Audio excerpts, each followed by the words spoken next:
اس کی حقیقت بھی بتائیں اور فیوچر میں آپ اس کو کس طرح سے دیکھتے ہیں, اس پر شرعی لحاظ سے کیا کیا مسائل کھڑے ہو سکتے ہیں, اس کو تھوڑا سا ایکسپلین کیجیے گا. میٹاورس ایک تخیلاتی دنیا، ورچوئل دنیا کا نام ہے.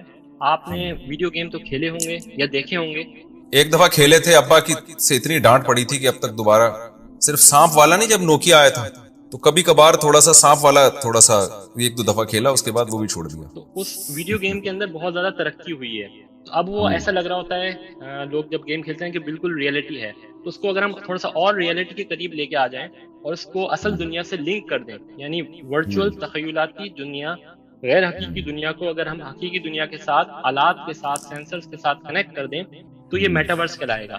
یہ بنیادی طور پہ سائنسدانوں نے دیا ہے اس کا تصور, اور اس میں وہ انسانیت کی بھلائی چاہتے ہیں, مگر اس کو بھی ہائی جیک کر لیا گیا ہے کرپٹو کرنسی اور دیگر چیزوں کی طرح سے. میں آپ کو مثال دے کے سمجھا دیتا ہوں کہ سائنسدان کیا چاہتے ہیں میٹاورس سے اور حقیقت میں اس کے ساتھ کیا کیا جا رہا ہے. سائنسدان یہ چاہتے ہیں کہ دیکھیں, اگر مجھے میری والدہ کہتی ہیں کہ یار بازار سے جاؤ اور ہرے دھنیے کی گڈی لے کے آ جاؤ, تو میں ایک دکان میں جاؤں گا اور دکان میں جو سبزی والا سیکشن ہے وہاں سے ہری دھنیا کی بہت ساری گڈیاں رکھی ہوں گی, ان میں سے ایک اٹھاؤں گا, اس کو دیکھوں گا ہر پتے ہرے ہیں کہ تازہ ہے کہ نہیں, اس کو سونگوں گا اور پھر اچھی سی چوز کر کے لے کے آ جاؤں گا. اچھا, اب اگر وہ دکاندار ایک اپنی اس ہرے دھنیا کی گڈی کو بیچنا چاہے تو آن لائن بھی بیچ سکتا ہے. وہ کیا کرے گا کہ ایک ویب سائٹ بنا دے گا اور ویب سائٹ پہ ہرے دھنیا کی گڈی کی تصویر لگا دے گا. میں دور بیٹھے گھر میں اس کو آرڈر کروں گا اور ہرے دھنیا کی گڈی کو آرڈر کر کے وہ مجھ پہ گھر پہ ڈیلیور کر دیں گے. مگر یہ اتنی زیادہ ریئلسٹک نہیں ہے, کیونکہ جو تصویر وہاں پہ لگی ہوئی ہے ہو سکتا ہے وہ کوئی پرانی ہرے دھنیا کی گڈی مجھے بھیج دیں. تو اس کو تھوڑا سا اور ریئلٹی کے قریب لانے کے لیے وہ دکاندار یہ کرے گا کہ اب وہ جتنے بھی ہرے دھنیا کی گڈیاں ہیں ریئل ٹائم پہ اس کی تصویر لگا دے گا. یعنی آپ مختلف تصویریں آپ کو نظر آ رہی ہوں گی, آپ ان میں سے جس کو چوز کریں گے وہی آپ کے گھر ڈیلیور ہوگی. یہ بھی ابھی ریئلٹی کے قریب نہیں ہے. وہ ویب سائٹ والا اس کو فردر انہینس کرتا ہے اور پھر اس کے اندر وہ کیا کرتا ہے کہ ویڈیو لگا دیتا ہے, یعنی ویڈیو کے اندر 3D ورژن آپ کو نظر آ رہا ہوگا اور آپ دیکھ سکتے ہوں گے. یہ اور ریئلٹی کے قریب ہے. پھر اس سے اور ریئلٹی کے قریب لانے کے لیے وہ ریئل ٹائم میں ویڈیو باقاعدہ کیمرے جو ریک ہے جہاں پہ ہرے دھنیا کی گڈیاں ہیں اس پہ لگا دے گا اور آپ اس کو دیکھ سکتے. تو دیکھنے کی حد تک تو آپ نے محسوس دیکھ لیا, مگر جو خوشبو ہوتی ہے وہ آپ کیسے محسوس. تو سائنسدانوں نے اس کا بھی حل نکال لیا. انہوں نے یہ کہا کہ آپ جس کمپیوٹر پہ بیٹھے ہیں ہم اس کمپیوٹر کو پرفیوم کے ساتھ لنک کر دیں گے. ایسی ڈیوائسز بھی مل جاتی ہیں, اور جو وہاں پہ آپ سینسر کی مدد سے ہرے دھنیا کی گڈی کی جو خوشبو آپ سنیں گے وہ یہاں پہ آپ کو اپنے کمرے میں محسوس ہو. تو یہ ایک ویژن ہے جو سائنسدانوں نے سوچا, اور یہ ریئلٹی, یہ پروڈکٹس مل بھی رہی ہیں بازار میں. اب اسی طریقے سے اب آپ کیا کریں کہ آپ اپنی باڈی کا ایک مجسمہ بنا لیں, ڈیجیٹل مجسمہ, اواتار. اب آپ کیا کریں کہ ایک ورچوئل انوائرمنٹ بنا لیں, ورچوئل ڈیجیٹل ایک عمارت ہو, دکانیں ہوں, روڈیں ہوں, اس میں آپ کا اواتار وہ اس میں جائے اور بالکل وہاں پہ جا کے دکان میں جائے اور ہر دن گڈی کو اٹھائے اور سونگے اور پھر لے کے آ جائے. یہ میٹاورس کا ویژن ہے جو سائنسدان سوچتے ہیں, اور اس میں بہت سارے انسانیت کے لیے فائدے ہیں. ٹیکنالوجی کے حساب سے آپریشن آپ کر سکتے ہیں دور بیٹھے, ریموٹ آپریشن, یعنی مریضوں کے, یعنی دیکھیں ابھی جو آپریشن کرتے ہیں جو ڈاکٹر ہوتے ہیں, اگر امریکہ میں بیٹھے یورپ کا کسی مریض کا آپریشن کر رہے ہیں تو آپ روبوٹس کی مدد سے پریشر بھی آپ دیکھیں نا, پریشر ہوتا ہے نا جیسے ایکسیلیٹر پہ آپ پریشر ڈالتے ہیں تو اس کو بھی آپ کر سکتے ہیں, پھر پریشر آپ محسوس بھی کر سکتے ہیں. تو یہ ایک ویژن ہے میٹاورس کا. اب دیکھیں میٹاورس کے اندر عجیب ہی ٹیکنیکل قسم کی چیز ہے کہ آپ بیٹھے بیٹھے آپریشن کیسے کر رہے ہیں. وہ روبوٹ اتنا کنٹرول میں ہوگا کہ آپ جب کوئی کینچی سے کٹ کریں گے تو وہ روبوٹ وہاں کٹ کر رہا ہوگا. ایگزیکٹلی. اور آپ کے جو حواس ہیں, یعنی جو جتنے بھی حواس خمسہ ہیں, اس کو بھی وہ ٹرانسلیٹ کر رہا ہوگا اور آپ کو محسوس بھی ہو رہا ہوگا. یہ میٹاورس ہے. کراچی میں اس دوران اگر لائٹ چلی گئی, جی ہاں, یہ ایک ایشو ہے. تو وہ تو بیچارہ جو ہارٹ پیشنٹ ہے اس کی تو پسلیاں کھلی کی کھلی رہ جائیں گی, روبوٹ وہیں اٹک جائے گا جہاں تھا. اچھا خیر, چلیے آگے. جی, تو یہ میٹاورس کا ویژن ہے, اس کے بہت سارے انسانیت کے لیے فوائد ہیں. اب دیکھیں اس میں بنیادی طور پہ کیا ہو رہا ہے کہ آپ ایک ڈیجیٹل ورچوئل ورلڈ کو ریئل ورلڈ کے ساتھ کنیکٹ کر رہے ہیں. ٹھیک ہے, اور مثال کے طور پہ اگر جامعۃ الرشید کی جو زمین ہے, ٹھیک ہے, اس کا میں میٹاورس بناؤں اور اس کی ڈیجیٹل ایک میپ جیسے گوگل میپس ہوتا ہے میپ پہ دکھاؤں. اب کوئی بندہ اگر اس ڈیجیٹل زمین کی خرید و فروخت کرنا چاہے تو وہ ڈیجیٹل زمین خرید لے اور اس کی جگہ وہ ایکچولی جامعۃ الرشید کی زمین خرید رہا ہوگا. مگر اب ہو یہ رہا ہے کہ ایک بندہ امریکہ میں بیٹھا ہے, ایک افریقہ میں بیٹھا ہے، ایک آسٹریلیا میں بیٹھا ہے، وہ اپنی اپنی ویب سائٹ بنا لیتے ہیں، پوری دنیا کو انہوں نے ڈیجیٹل میپ بنا لیا ہے، اور NFTs بنا کے جامع رشید کی ملٹیپل ڈیجیٹل زمین کی خرید و فروخت کر رہے ہیں. یعنی نہ اس کے پیچھے کوئی فزیکل ایسٹ ہے اور ایک ہی چیز بھی نہیں ہے، ملٹیپل ہے، اور اس پہ پیسے بنا رہے ہیں. تو اب یہاں پہ وہی ایک قسم کے کرپٹو کرنسی والا حساب کتاب ہو گیا، اس سے ملتی جلتی ایک چیز، ایک فرضی چیزوں کی خرید و فروخت شروع ہو گئی. جی ایگزیکٹلی، یہ اس میں دیکھیں ہر چیز تخیلاتی ہے.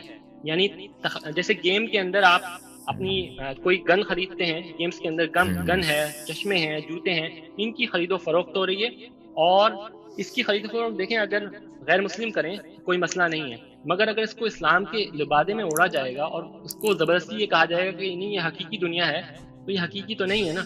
یعنی آپ اس سے دیکھیں اسلام کی ویلیو کا اندازہ لگائیں کہ نبی صلی اللہ علیہ وسلم نے 1400 سال پہلے جو خرید و فروخت کے مسائل بیان کیے، بیع معدوم سے منع کیا، غرر سے، قمار سے، ربا سے، اور قبضے سے پہلے خرید و فروخت سے، یہ اس زمانے میں اس کی ضرورت پہلے سے زیادہ ہے. کیونکہ مسلم جو پریکٹسنگ مسلم ہو وہی سائنس کی ان ایجادات کے جو منفی نقصانات ہیں نا اس سے بچا سکتا ہے. میں ابھی جرمنی گیا نا تو میرا وہاں ایک بیان ہوا، سوری بات کاٹ رہا ہوں، اصل میں تو ہم نے آپ کو انٹرویو کے لیے بلایا، لیکن ظاہر ہے میری بھی تقریر شروع ہو جاتی ہے پھر. تو آپ کی بات کی تائید کے لیے میں جب وہاں گیا نا تو میں نے وہاں لوگوں سے کہا کہ دیکھیں شعیب علیہ الصلوۃ والسلام کی قوم کو اللہ نے ناپ تول میں کمی کی وجہ سے تباہ و برباد کر دیا. قرآن میں یہ واقعہ بہت ساری جگہوں پر ہے. تو آپ لوگ یہاں اگر ٹیکس نہیں دو گے، یہاں جھوٹ بول کے رہو گے، یہاں ان سے آپ ٹیکس کے پیسے پورے لوگے، اور جو ٹیکس کی جو خدمات ہیں علاج کی اور مختلف وہ پوری لوگے، اور جب آپ کے دینے کی باری آتی ہے اس میں آپ ڈنڈی مارو گے، تو جرمن گورنمنٹ یا یورپ کی حکومتیں آپ کو جو سزا دیں گی وہ کچھ بھی نہیں ہے، جو اللہ سزا دے گا وہ بہت زیادہ ہے. تو آپ حیران ہوں گے، ہمارے دوست کا فون آیا کہ جرمنی کی کوئی خفیہ ایجنسیوں کے لوگ بھی بیٹھے ہوئے تھے اس بیان میں، وہ بڑے خوش ہوئے، انہوں نے کہا یار یہ تو بڑی زبردست باتیں کر کے کیا ہے، ٹھیک ہے نا. یعنی اور بڑے انہوں نے موٹیویٹ کیا وہاں لوگ. مجھے بعد میں پتہ چلا کہ یار یہ بہت خوش ہوئے کہ انہوں نے ایک بڑی اچھی گائیڈنس کی. تو میں نے جو ساتھی کا فون آیا میں نے کہا دیکھیں یہ میں نے یہاں کی گورنمنٹ کو خوش کرنے کے لیے نہیں کہا، میں نے اللہ کو خوش کرنے کے لیے کہا ہے.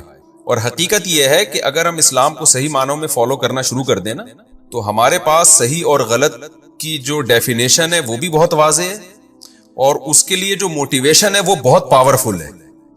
لیکن افسوس کی بات ہے چونکہ اسلام کا ایک رخ پیش کیا جا رہا ہے، دوسرا پیش ہی نہیں کیا جا رہا، تو شاید اس کی وجہ سے ہمارے یہاں گڑبڑ ہے. تو آپ ذرا بات کنٹینیو کریں جو آپ کہہ رہے تھے.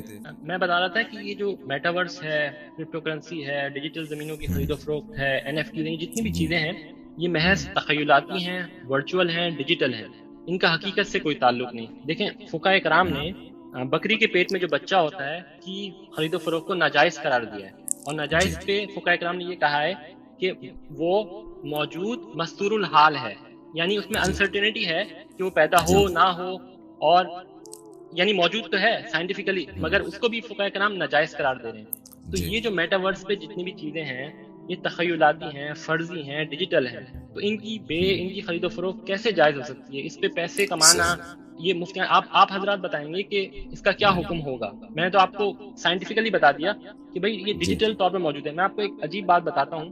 2018 میں نے ایک جو ہے مقالہ پڑھا، اس میں جو ہے اس کی بنیاد پہ اصل میں پاکستان کے اندر کافی جو ہے نا جواز چیزیں قائم کی گئی ہیں. تو میں نے اس کو اس وقت پڑھا تو مجھے بہت تعجب ہوا کہ وہ سٹارٹ ہو رہا ہے ورچوئل اور ڈیجیٹل کی ڈیفینیشن سے، اور اس میں ورچوئل اور ڈیجیٹل کو یہ کہا گیا ہے ڈکشنری کے ذریعے سے کہ ورچوئل اور ڈیجیٹل کا مطلب یہ ہے کہ وہ حسی طور پہ موجود ہوتی ہے. اب یہ سائنٹیفکلی طور پہ یہ بالکل بات بے بنیاد ہے. جی میں ان مفتی صاحب کا نام بھی جانتا ہوں جن کا فون پہ آپ نے تذکرہ کیا تھا، ان کی کتاب بھی ہے، میں بھول نہ جاؤں اس لیے میں بیچ میں بات کاٹ رہا ہوں کہ ان سے آپ کا انشاءاللہ میں کانٹیکٹ کرواؤں گا. اور مفتی صاحب سے جامع رشید کے ہیں وہ، تو ان سے میں آپ کا رابطہ کرواؤں گا، ان کو آپ کا نمبر دوں گا تاکہ کہیں بھی وہ کریکشن ہے نا تو وہ کر لیں. جی میرا ان سے الحمدللہ رابطہ ہو گیا، اور میں نے اچھا گڈ، کافی آدھے گھنٹے سے زیادہ کی ان سے بات ہوئی، مگر وہ یعنی میں ان کو سائنٹیفک دلیل دے رہا ہوں، سائنٹیفک بات بتا رہا ہوں، اور وہ کہہ رہے وہ سائنٹیفک دلیل نہیں دے رہے. دیکھیں اگر مجھے سائنٹیفک دلیل دے کے آپ قائل کر لیں تو میں اپنی بات سے رجوع کر لوں گا. میں آپ کو بڑے بڑے سائنسدانوں کی تحقیق بتا رہا ہوں، میرا کوئی ذاتی مفاد نہیں ہے اس کے اندر.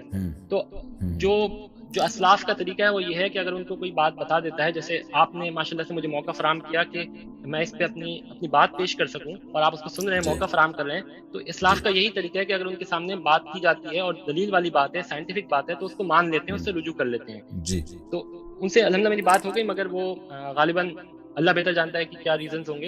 تو میں یہ بتانا یہ چاہ رہا تھا کہ ڈیجیٹل ورچوئل جو ہے سائنٹیفکلی، وہ اس کا مطلب یہ نہیں ہے کہ وہ چیز فزیکلی حصی طور پر موجود ہے. تو اس میں پہلی بنیاد ہی غلط ہے. جب یہ بنیاد غلط ہے تو آگے اس پہ جو عمارت تعمیر کی گئی ہے، اس پہ بے و شرع کے جو احکامات بتائے گئے ہیں، وہ سارے غلط ہو جاتے ہیں. اور پھر اسی سے آگے چل کے بہت سارے لوگوں نے اپنے فتاوی جات کی اور اپنی تحقیق کی بنیاد رکھی ہے. اچھا، اب بنیادی طور پہ دیکھیں، مسئلہ یہ ہے کہ ہمارے معاشرے میں تشکیک پیدا کر دی گئی ہے، اور یہ صرف ہمارے معاشرے کی بات نہیں ہے، یورپ کے اندر بھی، امریکہ کے اندر بھی یہ بڑے بڑے سرمایہ کار ہیں، یہ بڑا انویسٹمنٹ کر رہے ہیں. آپ یہ دیکھیں کہ جو کرپٹو کرنسی کی جو ویب سائٹس ہیں، ان کو اردو میں ٹرانسلیٹ کر کے ان کی اپلیکیشنز موجود ہیں پاکستان کے اندر. اور ابھی جو فٹ بال کا ورلڈ کپ ہوا، وہاں پہ ان کی ویب سائٹ نے بے تحاشا انویسٹمنٹ کی ہے کرپٹو کو ایڈورٹائز کرنے کے لیے. تو اس سب چیز کو یورپی یونین بھی جانتی ہے، امریکہ بھی جانتا ہے، آسٹریلیا بھی جانتے ہیں، سارے لوگ جانتے ہیں، اور ان کو پتا ہے کہ کون لوگ اس کو چلا رہے ہیں. اور یہ بیسیکلی ایز اے انسٹرومنٹ کے طور پہ لیا جاتا ہے کرپٹو کرنسی. انسٹرومنٹ سے مراد یہ ہے کہ جوا کھیلنے کا ایک آلہ. اور جوا کھیلنا، سٹے بازی کرنا یورپ میں، غیر مسلم معاشرے میں یعنی قانون ہے. ان کے لیے تو کوئی مسئلہ نہیں ہے نا، مگر ان کو اس سے بھی مسئلہ ہے. اور وہ مسئلہ پتہ ہے کیا ہے؟ دیکھیں، اگر آپ مثال کے طور پہ لاس ویگس چلے جائیں، جو کہ جوئے کا گڑھ ہے، گیمبلنگ کا گڑھ ہے، وہاں پہ بے تحاشا دنیا سے لوگ آتے ہیں جوا کھیلنے. آپ اگر یورپ میں موناکو ملک ہے وہاں پہ چلے جائیں تو وہاں پہ جوئے کی مشینیں ہیں، جوا کھیلنے کے لیے لوگ آتے ہیں. مگر وہاں اتنے فضائل نہ سنائے، لوگ جوا کھیلنے کے لیے چلے جائیں گے ان کنٹریز میں. وہاں کی حکومت نے ان جوا جو کھولتے ہیں مشینیں، دکانیں کھولتے ہیں، کیسینوز، ان پہ ان کو ریگولیٹ کیا ہوا ہے. یعنی اگر ایک جوا کھولنے والا نئی دکان کھولے، کیسینو کھولے جوئے کی، تو وہ کہتے ہیں کہ اچھا یہ تو بتاؤ، تمہارے جوا کھیلنے میں جو تم مشینیں استعمال کرو گے، جو کھیل یوز کرو گے، ایسا تو نہیں ہے کہ تمہارا صارف ہمیشہ ہار جاتا ہو؟ اس میں میتھمیٹیکل الگورتھمز لگتے ہیں، یعنی صارف کو بھی پروٹیکشن دیتے ہیں. اگر کوئی بندہ نیا کیسینو کھولے اور وہ صرف یہ کرے کہ کوئی بھی صارف آ کے وہاں پہ جوا کھولے اور ہمیشہ ہار جائے، تو حکومت اس جوئے خانے کو بند کر دے گی. وہ کہے گی کہ یہ غلط، تم جوا کھیل رہے ہو، یہ قانون کے خلاف ہے. ٹھیک ہے، صارف کو بھی کچھ پیسے ملنے چاہیے نا جوا کھیلنے کے. ایسا تو نہیں ہے کہ صارف جو ہے وہ ہار جائے. مگر کرپٹو کا مسئلہ یہ ہے کہ اس میں وہ ریگولیٹ ہی نہیں کر سکتے، کیونکہ کسی حکومت کے اندر آتا ہی نہیں ہے یہ.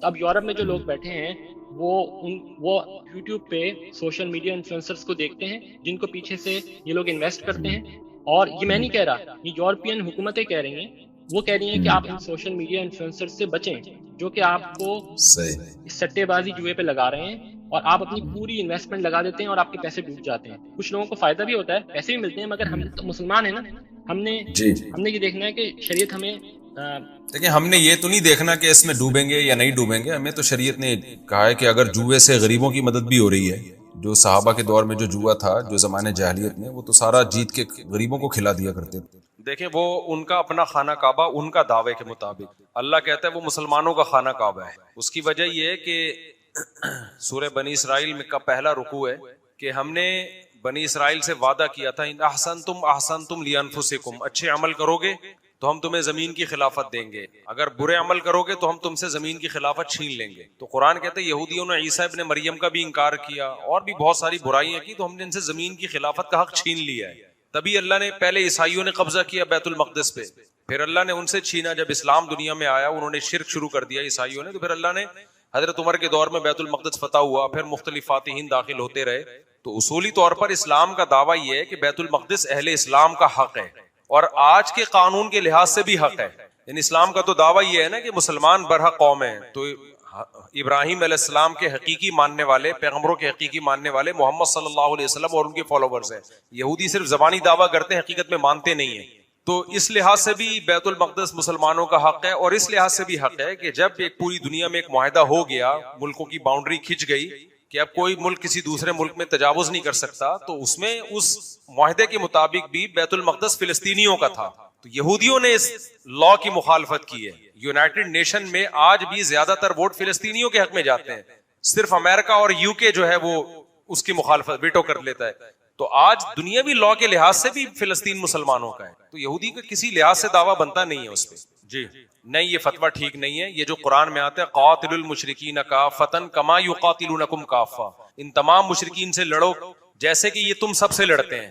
تو یہ میدان جنگ کے مشرکین کے بارے میں سورہ توبہ کی آیتیں ہیں. ان میں اللہ تعالیٰ نے جو مشرکین مکہ سے ایگریمنٹ ختم ہو رہا تھا 4 مہینے کا, تو اللہ نے کہا کہ ان سے تمہارا لڑائی کا ایگریمنٹ ختم ہو رہا ہے, تو اب تم نے بھی ان سب سے لڑنا ہے جیسے یہ سب تم سے لڑتے ہیں. لیکن جن سے ایگریمنٹ ہے تو ان سے لڑائی کہاں کی اجازت ہے؟ اس کے بارے میں تو 28ویں پارے میں لا ینہاکم اللہ عن الذین لم یقاتلوکم فی الدین ولم یخرجوکم من دیارکم, وہ کافر جو نہ تم سے لڑتے ہیں نہ انہوں نے تمہیں تمہارے گھروں سے نکالا, تو اللہ ان سے حسن سلوک سے منع نہیں کرتا بلکہ حکم دیتا ہے کہ تم ان سے حسن سلوک کرو. تو یہ خاص سیاق و سباق میں یہ آیت نازل ہوئی ہے. ویسے بھی آپ دیکھ لینا اس آیت کے نازل ہونے کے بعد کیا صحابہ نے ہمیشہ دنیا میں جہاں بھی مشرک کو پایا قتل کر دیا, یا اسلامی حکومتوں نے ایسا کیا؟ نہیں کیا.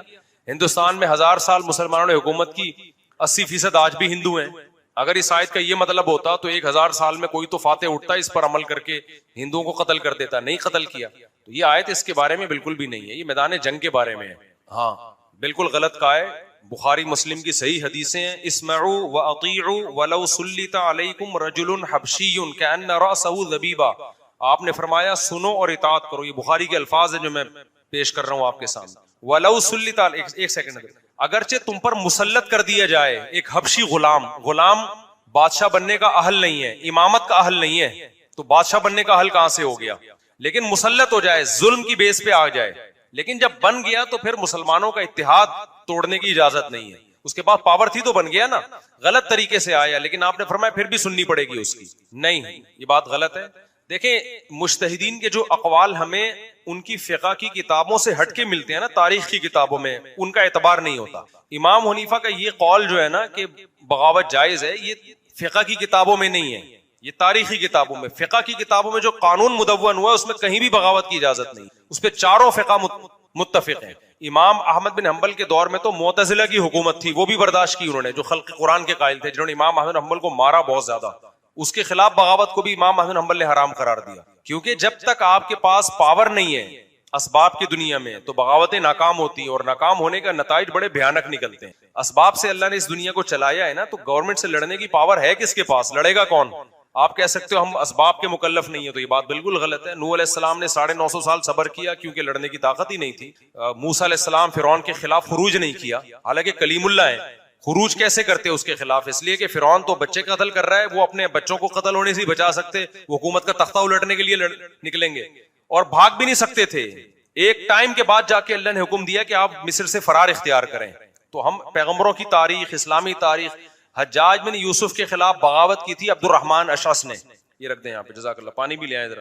حجاج بن یوسف بڑا ظالم تھا نا, یہ واقعہ خوب سمجھیں اس کو, بہت اہم بات ہے. آج ملک میں انقلاب کی باتیں ہوتی ہیں, سسٹم کو تبدیل کرو, نظام کو تبدیل کرو, باتیں کرنے پر گورنمنٹ کی طرف سے کوئی پابندی نہیں, باتیں سب بڑی اچھی اچھی کر رہے ہیں. آج کچھ اسکالرز ایسے آ رہے ہیں وہ مولویوں پہ ترس کرتے ہیں, کہتے ہیں یہ نظام کی تبدیلی کی بات نہیں کرتے, بس یہ ممبروں پہ بیٹھے ہوئے ہیں اپنے اپنے بیانات میں, خانقاہوں میں تبلیغ میں لگے ہوئے, نظام کی تبدیلی کی بات نہیں کرتے. تو دیکھو نظام کی تبدیلی کی بات علماء کرتے ہیں, لیکن وہ تبدیلی کی بات کرتے ہیں جو سوٹیبل ہو, جو ایکسیپٹیبل ہو, بے شک اس کے دیر پہ اثرات نکلیں. جامعۃ الرشید نے سسٹم تبدیل کرنے کے لیے پورا ایک ویژن بنایا ہے کہ ہم طلبہ کو CSS کروائیں, ہم جو ہے ایسے اسکول کھولیں, اسلامی کے اسکولوں کا جال بچھا دیں, بیوروکریٹس ہمارے ہوں. یہ لانگ ٹرم پالیسیاں ہوتی ہیں, تو یہ کر رہے ہیں علماء, بہت پہلے سے کر رہے ہیں.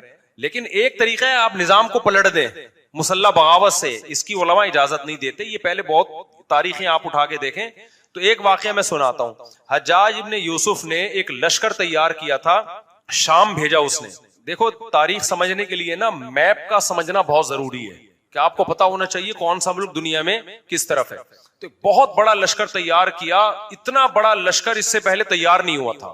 عبد الرحمن اشعث تھے, بہت بڑے زبردست کمانڈر تھے, ان کو بھیجا لڑنے کے لیے. یہ لشکر جہاں جاتا فتوحات ہی فتوحات. تو اس وقت شام کے قریب یہ فوجیں داخل ہو چکی تھی, آگے عیسائی بادشاہ تھا, اس کی بہت مضبوط ریاست تھی, لیکن وہ کانپنے لگا کہ اب میری خیر نہیں ہے. عبد الرحمن اشعث کی فوج جو تھی نا, یہ تھک ہار کے بیٹھ گئی کہ بھائی اب ہم تھوڑا آرام کرتے ہیں, کیونکہ کئی علاقے ہم نے فتح کر لیے ہیں, ظاہر ہے یہ بھی انسان ہے نا, تو ہم فوراً اس قابل نہیں ہے کہ ہم آگے, ایک بڑی عیسائیوں کی اسٹیٹ ہے, یورپ شروع ہونے والا تھا آگے, ہم اس پہ حملہ کریں. تو یہ آرام سے بیٹھ گئے. حجاج بن یوسف کا آرڈر آیا کہ حملہ کرو آپ. تو انہوں نے کہا کہ بھائی ہم تھکے ہوئے لوگ ہیں, ہو سکتا ہے الفاظ تھوڑے مجھ سے آگے پیچھے ہو جائیں, یہ ہسٹری میں اپنے الفاظ میں بیان کر رہا ہوں کہ ہم تھکے ہوئے لوگ ہیں, ہمیں بھی اسٹے کرنا ہے. حجاج بن یوسف نے ایک بہت ہی طنزیہ خط بھیجا کہ تم لوگ عورتوں کی طرح بیٹھ گئے ہو اور آگے حملہ نہیں کر رہے. عبد الرحمن اشعث کو بڑا غصہ آیا, کمانڈر تھا یہ. اس وقت بڑے بڑے تابعی تھے عبد الرحمن اشعث کی فوج میں, صحابہ بھی تھے, بڑے بڑے تابعی بھی تھے, قوم کے بڑے بڑے محدثین قراء. ظاہر ہے تابعین کا سنہری دور ہے, حضرت ابو ہریرہ زندہ, انس ابن مالک زندہ, یہ بڑے بڑے صحابہ موجود تھے. عبد الرحمن اشعث نے کیا کیا, پوری فوج کو جو بہت بڑا لشکر تھا اس کو جمع کیا. انہوں نے بولا کہ حجاج ظالم ہے, یہ ویسے ہی ظلم کرتا ہے, ہم تھکے ہوئے لوگ ہیں, اتنے علاقے ہم نے فتح کر لیے, اب اگر فوج کو آرام کی ضرورت ہے, یہ کیسا اس نے طنزیہ جملہ کہا ہے بادشاہ یعنی گورنر نے, تو ہم اتنا بڑا لشکر تیار ہو چکے ہیں, بجائے ہم آگے حملہ کرنے کے اسی کو نہ بیڑا غرق کر دیں, اسی کا اسی سے گورنری چھین لیتے ہیں ہم. میں سمجھا پا رہا ہوں اپنی بات. بجائے ہم آگے جانے کے, ہمارے پاس اتنا پاور جمع ہو چکی ہے کہ ہم الٹا حجاج کے خلاف بغاوت کر دیتے ہیں. تو اس وقت کے بڑے بڑے مفتی محدثین, امام شعبی بھی جن میں تھے, انہوں نے فتویٰ دیا کہ بغاوت جائز ہے, کیونکہ ہم پاورفل ہیں اور وہی نظام تبدیلی کی باتیں نہیں جو آج کل ہوتی. جبکہ احادیث کیا کہہ رہی ہیں, اسمعوا واطیعوا, اسمعوا واطیعوا. مسلم کی حدیث ہے, صحابی نے کہا یا رسول اللہ اگر بادشاہ ظلم کرے, آپ نے فرمایا وَإِن ضَرَبُوا ظَهْرَكَ, تمہاری پشت پہ کوڑے بھی مار رہا ہو تو بھی صبر کرنا ہے. صبر کا مطلب یہ نہیں کہ بادشاہ کی اصلاح کی کوشش نہیں کرنی, بادشاہ کی اصلاح کی کوشش کرنی ہے, حق بات اس کے سامنے کہنی ہے. صبر کا مطلب تلوار نہیں اٹھانی. سمجھ میں آ گئی, کہ ریاست کے 2 ٹکڑے ہو جائیں گے اس سے, تلوار نہیں اٹھانی. کوئی بھی ایسا کام نہیں کرنا جس سے ریاست کا مستقبل داؤ پہ لگ جائے, یہ مطلب ہے. باقی اصلاح کی کوشش تو کی جائے گی, اس کو برا بھلا بھی کہا جائے گا. اب کیا ہوا ہے کہ عبد الرحمن اشعث نے اتنا بڑا لشکر تیار کر لیا نا, جس میں امام شعبی جیسے لوگ, اور یہ لشکر چل رہا ہے کوفہ کی طرف. حجاج کو پتا چلا حکومت کے پاس بہت وسائل ہوتے ہیں.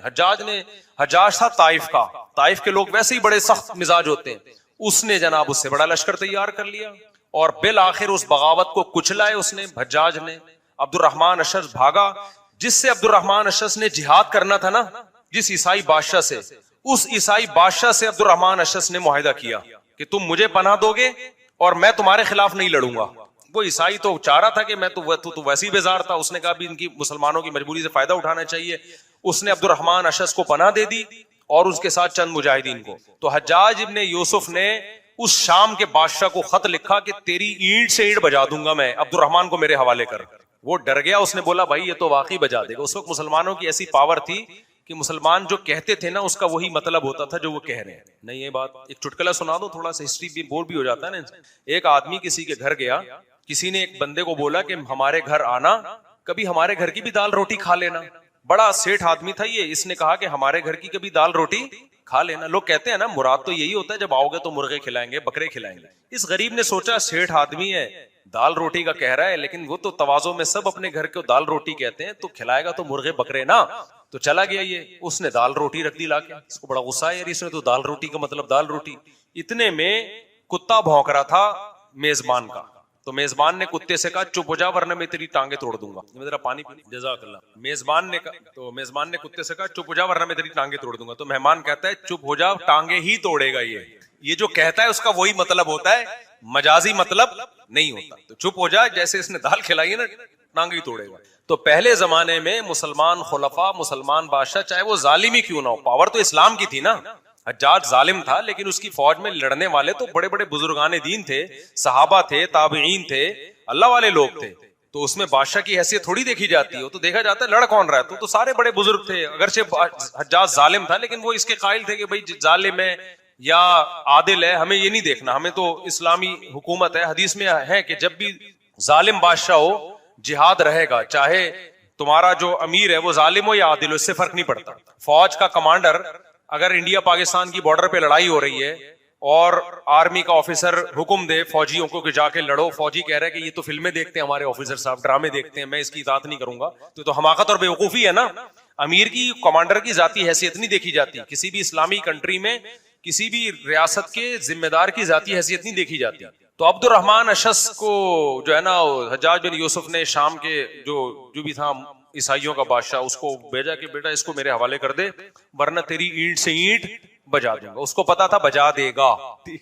اس نے عبد الرحمن اشعث کو حکومت کے کارندوں کے حوالے کر دیا. اب وہ عبد الرحمن اشعث جو مسلمانوں کا ہیرو تھا, ایسا سیلاب تھا کہ جس جگہ جاتا فتوحات کرتا ہی چلا جاتا, ایسا سیلاب.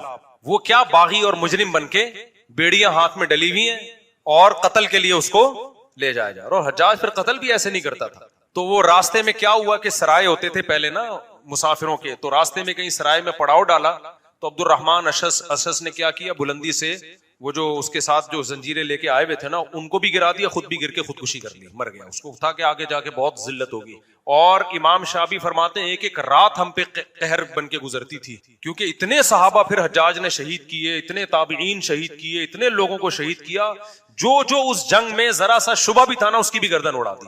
تو عالم اسلام کا اتنا بڑا لشکر جو اتنی محنت سے تیار ہوا تھا, دنیا میں جدھر رخ کرتا فتوحات کرتا چلا جاتا, وہ اتنی بڑی طاقت اسلامی ریاست کی حجاج نے اپنے ہاتھوں سے قتل کی ہے, یعنی اپنا بازو کاٹ دیا اس نے. اتنا بڑا اسلامی تاریخ میں مسلمانوں کو دھچکا لگا. تو ابن تیمیہ رحمۃ اللہ علیہ کے یہ تاریخی الفاظ ہیں کہ اگر اسلام میں بغاوت کے کوئی اچھے نتائج نکلے ہوتے تو سب سے بدترین بادشاہ کے خلاف سب سے بہترین لوگوں نے بغاوت کی تھی حجاج کے دور میں. حجاج بدترین امیر تھا ظلم اور بربریت میں, اور اس کے خلاف بغاوت کرنے والے اس روئے زمین کے سب سے بہترین صحابہ تابعین تھے. کا جب اس کے نتائج اتنے بھیانک نکلے ہیں اور وہ بڑا پاورفل لشکر بھی تھا, تو اب کون کہہ سکتا ہے کہ ہم بغاوت کریں گے جو خوبصورت انقلاب آ جائے گا اور اسلامی خلافتیں قائم ہو جائیں گی. تو اللہ نے یہ ہمیشہ کے لیے امت مسلمہ میں بغاوت کا راستہ بند کر دیا کہ اتنے بہترین لوگوں نے, اتنے پاورفل لوگوں نے اس ایسے بدترین شخص کے خلاف بغاوت کی ہے, وہ ناکام ہو گئی اور امت کا بیڑا غرق ہو گیا. نتیجہ کیا نکلا, اتحاد پھر غیر مسلموں سے کرنا شروع ہو گئے. تو آج کیسے ہو سکتا ہے؟ ایک صاحب نے مجھے کہا پاکستان میں یوں ہو کر, میں نے کہا بھائی پاکستان کی مثال ایک درخت کے پھل کی سی ہے, آپ پھل کاٹو گے ٹوکرا کوئی اور لے کے کھڑا ہوا ہے نیچے. آپ نے ملک میں ایسی ماحول بنا دیا کہ سب جو ہے وہ ریاست کے اگینسٹ ہو گئے, تو یہ ملک آپ کے ہاتھ میں آنے والا نہیں ہے. یہ امریکہ کی گود میں جائے گا, یا انڈیا کی گود میں جائے گا, یا کسی اور کنٹری کی گود میں جائے گا. ہمارے پاس دھیلا بھی نہیں آئے گا. لیبیا کا حال دیکھو نا, لیبیا کی عوام کو امریکہ نے مجبور کیا کہ تمہارا جو صدر ہے وہ شرابی ہے, وہ زانی ہے, وہ یوں ہے. علماء اس وقت بھی کہہ رہے تھے ابے بھائی جو بھی ہے جنرل قذافی عیاش ہے, کتنی عیاشی کر لے گا, ملک کو تو چلا رہا ہے نا, تو نہیں کرو بغاوت. لیکن قوم کو کوئی بڑا کیڑا تھا, اس نے کہا نہیں جی ہم تو کریں گے. اور نتیجہ کیا نکلا, ابھی لیبیا کے مسلمانوں کے ہاتھ میں 2 ٹکے کا کچھ بھی نہیں. اتنا پاورفل کنٹری تھا, 2 ٹکے کی حیثیت نہیں رہی اس کی, سارے وسائل پہ غیروں نے قبضہ کر لیا. تو یہ سازشیں ہوتی ہیں. تو ہمارے لیے سب سے امپورٹنٹ چیز اپنے ملک کی حفاظت ہے, اس پہ کوئی کمپرومائز نہیں کرنا. سڑے ہوئے حکمران برداشت ہیں ہمیں, سڑے ہوئے, ٹھیک ہے نا, چور برداشت ہیں, ملک کو نہیں ہم ٹوٹنے دیں گے, کیونکہ ہم نے ان حکمرانوں کی ذاتی حیثیت, اس ملک کا ان حکمرانوں کو کم فائدہ ہمیں زیادہ ہے. ہم نے بڑے بڑے علماء سے سنا اگر پاکستان کو کچھ ہوا نا, ان حکمرانوں کو آفیسرز کو کچھ نہیں ہوگا, یہ سب باہر بھاگ جائیں گے, پٹیں گے ہم لوگ, پٹیں گے ہم, پٹیں گے, سمجھے آ رہی بات, ہمارا بیڑا غرق ہوگا, ہمارے وسائل پر غیروں کا قبضہ ہو جائے گا. تو اس لیے ان کو کچھ نہیں ہونے والا, ہم نے ان کو برداشت کرنے. کہتے ہیں پنجابی کی ایک مسل مشہور ہے کہ مجبوری میں گدھے کو بھی باپ بنانا پڑتا ہے, تو ہم نے مجبوری میں ان گدھوں کو اپنا باپ مان لیا ہے. مجبوری ہماری, اب جو بھی ہے, جو بھی آئے گا, آئے گا بھی آئے گا, کوئی نہ کوئی تو آئے گا. مولانا رشید تھانوی رحمۃ اللہ علیہ تھے, ان کو انگریز کی عدالت کی طرف سے نوٹس آیا کہ آپ کو کورٹ میں بلایا. مولانا رشید تھانوی اپنے سارے کام کا چھوڑ کے کورٹ جانے لگے. کسی نے کہا حضرت انگریز فوجی ہے, اس کے نوٹس کو ایک کافر کا بچہ, اس کو آپ اتنی ویلیو دے رہے ہو, وہ کورٹ میں بلائے فوراً پہنچ جاؤ گے. انہوں نے فرمایا حکومت میں ہے بھائی, وہ عزت سے نہیں جائیں گے, اٹھا کے لے جائے گا. تو عزت اسی میں, تمیز سے کورٹ میں خود بخود حاضری دے دو جا کے. پھر کورٹ میں حاضری دی, بیان دیا, وہ واپس جج نے چھوڑ دیا انہیں. اگر وہ فنٹر گیری کرتے ابے تو انگریز کی ضرورت مجھے ہاتھ لگا کے دکھائے, میں جاؤں گا, میں کافر کے کہنے پر عدالت میں چلا جاؤں, میں تو مسلمانوں کا عالم ہوں, بزرگ ہوں, تو وہ موبائل بھیجتا, اٹھا کے لے جاتے. کیا خیال ہے؟ تو وہ زیادہ اچھی عزت ہو جاتی. تو اس لیے حکومت کی اطاعت ہی ہے بھائی, حکومت کی اطاعت ہی, اور کچھ بھی نہیں آپ کے پاس ہو. باقی جو لوگ ممبر پہ حکمرانوں کے خلاف صبح شام تقریریں کر رہے ہوتے ہیں, تو تقریر کرنے پر گورنمنٹ کی طرف سے کوئی پابندی نہیں ہے. دیکھنا یہ کہ اس تقریر کا آؤٹ پٹ کیا. یہ بات یاد رکھو, آپ اسلامی تاریخ اٹھا کے دیکھو, جنہوں نے ظالم حکمرانوں سے دوستی کی, ان سے محبت کی, ان کو ہدیے دیے, ان سے تعلقات بنا کے ان کو سمجھایا, انہوں نے بہت کام کیا ہے. جنہوں نے ممبر پہ بیٹھ کے ظالم حکمرانوں کی مخالفت کی ہے, عوام کی طرف سے واہ واہ بہت ملی ہے, فائدہ 2 ٹکے کا نہیں ہوا ان کو. نہیں یہ بات سمجھ میں. بعض علماء حکمرانوں سے مل رہے ہوتے ہیں, ہدیے دے رہے ہیں, لوگ کہتے ہیں چاپلوسی کر رہے ہیں. دیکھو جو علماء حکمرانوں سے ملتے ہیں ان کی 2 قسمیں ہیں, کچھ اپنے لیے ملتے ہیں, کچھ قوم کے لیے ملتے ہیں. جو اپنے لیے مل رہا ہے یہ حرام ہے, ناجائز ہے, لیکن جو قوم کے لیے مل رہا ہے وہ ناجائز نہیں ہے, وہ شریعت کا حکم ہے. موسیٰ علیہ السلام کو اللہ نے فرعون کے پاس بھیجا قوم کے لیے اور کہا کہ نرم لہجے میں بات کرنا. اب موسیٰ علیہ السلام جا کے فرعون سے نرم لہجے میں بات کر رہے ہو تو آپ کہیں یار یہ دیکھو فرعون کے سامنے تو اکڑنا چاہیے ان کو. تو بھائی اکڑنے سے بات بنتی تھوڑی ہے, وہ تو طیش میں آئے گا. اللہ نے کہا لعلہ یتذکر او یخشی, اے موسیٰ نرم لہجے میں بات کرنا فرعون سے, ہو سکتا ہے نصیحت ہو جائے. حالانکہ اتنا بڑا ظالم تھا. آج لوگ مولانا طارق مل صاحب کبھی مل رہے ہوتے ہیں نا نواز شریف سے, کبھی فلاں سے, کبھی فلاں سے, کبھی فلاں سے, تو بھائی مل رہے ہیں وہ اپنے لیے تھوڑی, تو قوم کے لیے اگر کوئی مل رہا ہے تو بہت اچھی بات ہے, اپنے لیے مل رہا ہے تو پھر ٹھیک نہیں ہے, پھر دور رہنا چاہیے. تو مجھے بھی اگر آپ کہیں ملتا ہوا دیکھ لیں, میں